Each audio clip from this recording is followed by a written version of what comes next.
Perry, Iowa is one of the great American suburbs. Quaint shops on the main boulevard, local produce sections at the grocery store, and pristine parks sprinkled throughout the town. It reached a golden era in the 60s and 70s when Tyson Foods opened up its pork factory and revolutionized the town's economy. It's a relatively small town with strong values and a very close-knit community. I just think it's a friendly community, and if you are willing to put out a little effort, I think everyone makes you feel welcome. Would you consider Perry a good place to grow? Definitely. I am really pro Perry. I like the small town atmosphere. You get to know people, you walk down the street, they say hi to you. If you need help, you know who you can turn to, that kind of thing. But Perry, Iowa is about to change drastically, and not for the better. This week, Tyson Foods announced that it will be permanently closing its pork factory in Perry, killing around 1,200 jobs in a town of just 8,000 people. So as Perry residents struggle to cope with mass layoffs, Tyson Foods has its eyes on a different class of workers. The company is now offering new jobs to asylum seekers in other states like New York. Bloomberg says Tyson's tracking migrants in a massive database.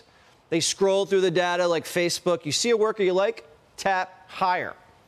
They even had a job fair. So you were at a Tyson Fair in New York City not so long ago where Tyson was basically making this pitch. What did you observe when you went there? They created a database for these new asylum seekers in New York City. So these people would come in, they'd learn a little bit about the company, and for the most part, Tyson had already gone through their various details of their application.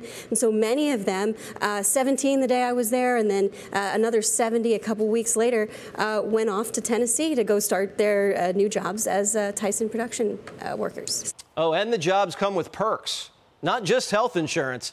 Tyson's also offering lawyers to its illegal alien workers and time off to attend immigration hearings.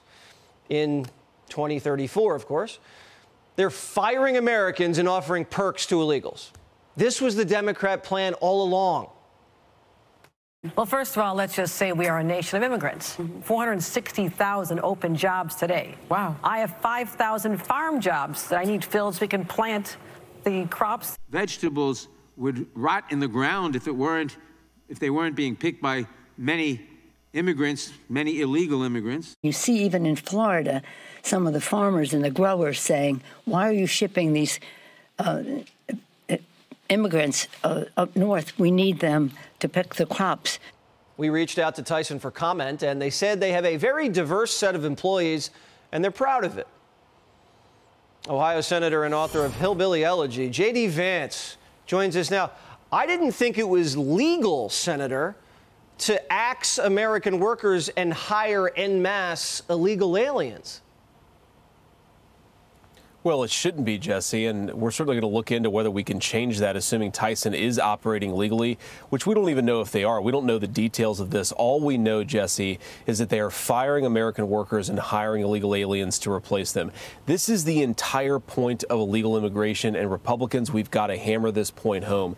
It reduces the wages of American workers by replacing American citizens with foreign laborers who are willing to work at slave wages. It has been the plan, as you said, from the beginning, and what this means is the eradication of the American dream. Every time an American is replaced with an illegal immigrant, it means that an American family loses a good family supporting wage. It means that American companies are literally replacing our own citizens with people who will work for slave wages. That is not capitalism or a market economy, Jesse. That is the decimation of the American middle class via illegal immigration, and it's happening all over the country. And this poor town's going to get slaughtered. All of those people laid off in such a small town, it's just going to have such a tremendous impact. Are they getting around it legally by saying we're not hiring illegal aliens, we're hiring asylum seekers? Is that how they do it?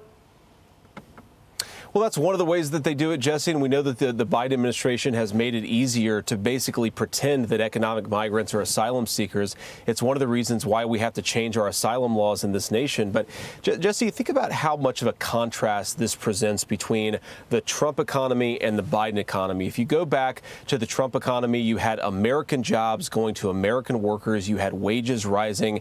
Under the Biden economy, you have those American workers getting fired and replaced with foreign labor. This is not an exaggeration. All net job creation, Jesse, you heard me right, 100% of net job creation under the Biden administration has gone to the foreign-born. So we are taking an economy that produced prosperity for American citizens and turning it into an economy that produces prosperity for people who probably shouldn't be here in the first place. And I bet you know what Tyson isn't doing, Jesse? I bet they're not drug testing the illegal immigrants who are coming in. I bet they're not asking whether they're bringing fentanyl or drugs into that small town with them. This is the end of the American dream if we let this stuff happen. We've got to reelect Donald Trump, and we've got to get congressional Republicans with some spine to push back against this stuff. Hear, hear. Thanks for speaking out about this, and thanks for all your work with East Palestine. Click here to subscribe to the Fox News YouTube page to catch our hottest interviews and most compelling analysis. You won't get it anywhere else.